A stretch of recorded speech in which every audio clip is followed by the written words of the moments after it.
How to hide likes and share count on Instagram. Hello everyone and welcome to Tech Talks. Hiding likes and share count on Instagram is quick and easy, and all you need to do is follow these few simple steps. So first thing first, open Instagram on your device.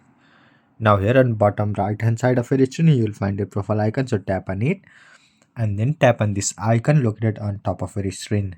So tap on it. Now once you go here, if you scroll down,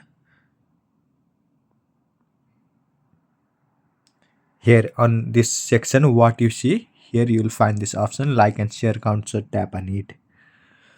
So here again on top of your screen you will see this option hide like and share count. So if you have got this enabled, then no one will be able to see how many likes you have got on your post. So make sure you enable it.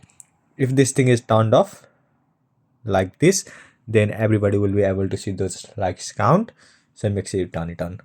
So this is all you need to do to hide likes and share count on Instagram. I hope you found this video helpful. Thank you for watching. Follow us for more helpful tutorials. Subscribe.